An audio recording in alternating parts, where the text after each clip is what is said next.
ท่านผู้ชมมื้อนี้ก็เริ่มต่อเนาะสืบต่อเปลี่ยนสิ้นบังเนาะบังลม2บังอันนี้วะอันนี้ก็ห้องเซี่ยวปี้ภาษาลาวบ้างเนี่ยบ้างอ้ามบ้างบุ้มบอกขั้นที่สามขั้นที่สามนี่กำลังเริ่มพี่น้องเอ้ยกำลังเริ่มขั้นที่สามเว้ยขั้นนั้นก็สำเร็จไปแล้วงานหนึ่งแต่ยังตัวถึงบ่ทันแล้วเนาะมื้อนี้ได้สืบต่อบังนี่เนาะกำลังเริ่มบังที่2บ่ทันได้มั่งบังกำลังมั่งเนาะติดตามตอนต่อไปเนาะว่าสิเป็นจังไดนี่กับสร้างเฮาเนาะมันมีสร้างจีนกับสร้างลาวเนาะมันอยู่นำกันนี่วิศการ2คนนี่บอกไปบอกมาเดี๋ยวเจ็บพัวเลยนี่ก็ได้เอามาสืบต่อเนาะกำลังดึงออกตอนนี้ว่าสิมีแห้งดึงบ่ถามผู้ชมเอ้ยเอากำลังดึงออกมานี่ออกแล้วเรียบร้อยต่อไปก็มันจะเอารถยกลงเนาะบ่ได้เนาะออกมาจำแล้วเรียบร้อยต่อไปก็ได้ลงมาเรียบร้อยเนาะมางออกมาเรียบร้อยแล้วอยู่ลุมแล้วบ่นี่เกี่ยมเอาโอลิงออกเนาะว่าจะได้สร้างที่แล้วบ่มื้อนี้โอ้จังหวะน้ำกระดาษเพิ่นเด้อเด้อ2บัง3บังได้มื้อนี้เด้แล้วบ่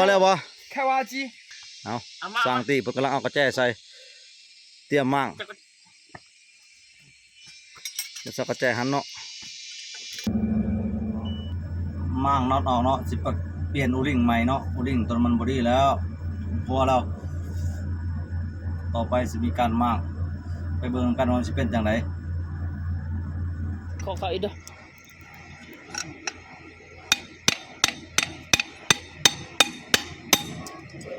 เดี๋ยว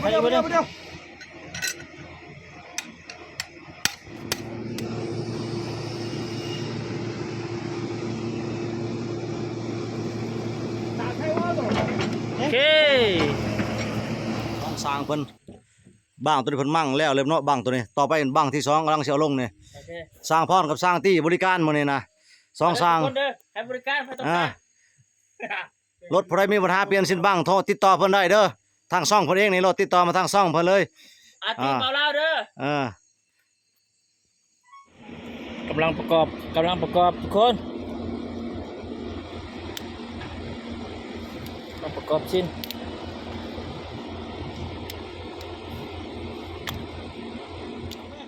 มันจะเอาไปลิ้นมันอยากซื้อทางหน้าอีกมันซื้อน้ำมันเอาให้แต่มันเบิกซื้อมันจะเอาไปลิ้น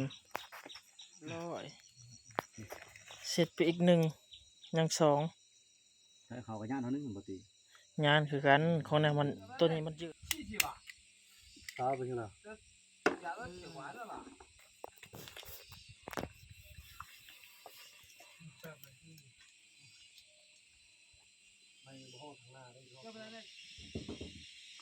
就是打断，我不断，我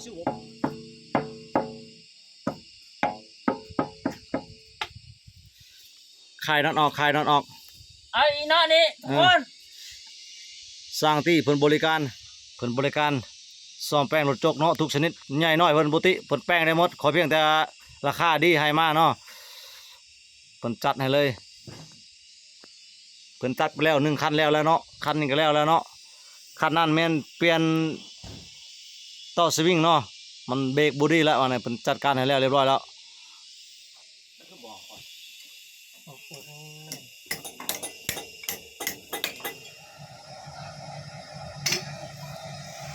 มันต้องเป็นนั่นนี่เราได้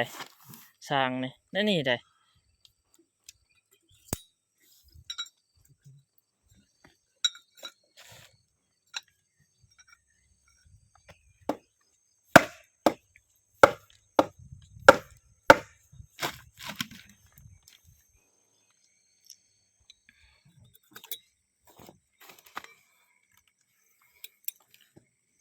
กินนี่ตัดสบายวิธีเอาเขาบ่คือกันทุกคนมีวิธีไปได้อีกแนะนำมาหน่อยเด้อทาง2เด้อคนก็ตกละเอาไปเลยไปโลดเข้าแล้วนะตัวนี้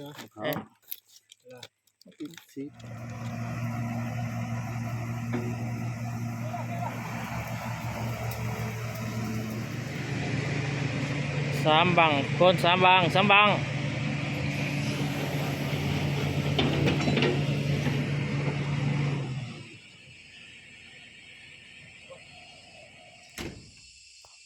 จบในทีเดียวเลย4บังสำหรับ ยังบังเทิงนะทุกคนเนาะยังบังเทิงประกอบอีก2 บัง 3 บังแล้วใส่อีกบังเทิงบัดนี้บังที่3ทุกคน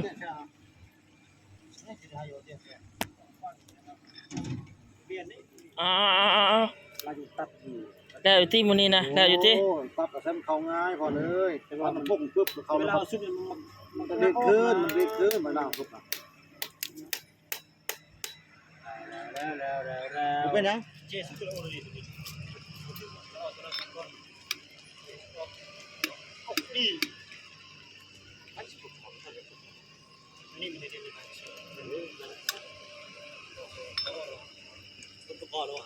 เออใช่เรียบร้อยยังต้องออกได้ดูมีนะ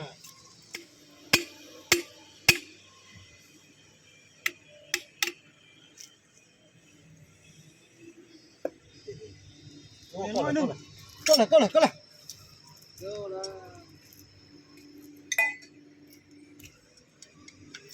เรียบร้อยสร้างไปแป๊บเดียว5 วินาทีเอาไปกระบอกพร2 ชั่วโมง จิกเกิกเรื่อยๆแม่นบ่ เอาลิตรนี่นี่การงานแป้งที่คนละใส่มัดละมันเล่นเรียกอันนี้ได้นั่นกินมันขึ้นเย้มันเกลื่อนแน่การงานแป้ง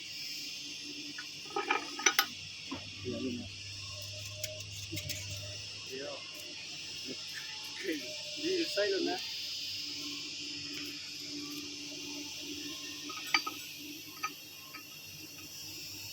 เรียบร้อยบัดนี้ทุกคน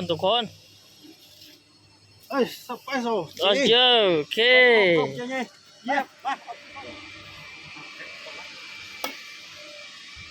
ซับแม่นเนาะซับแม่นบ่ให้น็อตมันไหม้ออก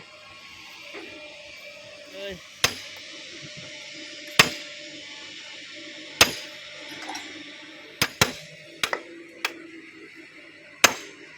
โอเค ใกล้สิแล้วนะทุกคนเนาะใกล้สิแล้วแหละกำลังประกอบเอาสิ้นเข้า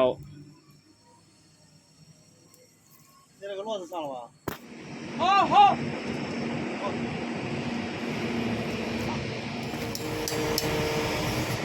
ประกอบกันนะทุกคนเนาะประกอบแล้วเตรียมใส่ตัวนี้อีกทุกคนเสร็จสิ้นไปอีกบาทหนึ่ง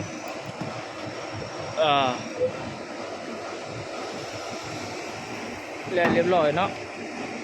ได้แกล้เรียบร้อยเบิดบาทนึง มึงไปทันไอ้ลงเร็วตายเลยกูขี่ทางนอกโอเคบาทนี้แล้วทุกคน เรียบร้อยแล้ว เรียบร้อยบาทนี่ทุกคนยังจักบาทนี่บังเรียบร้อยแล้วจักต่อยบาทนี่โอ้ควันเกินเลยเตรียมจักใหม่แล้วทุกคนฮะแล้วบังกันเรียบร้อยแล้วต่อบังเทิงอีกทุกคนต่อบังเทิงอีกบาทนี่ทำมาบังไง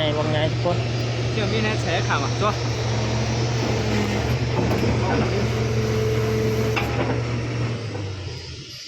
คันนี้ทาจักทุกคน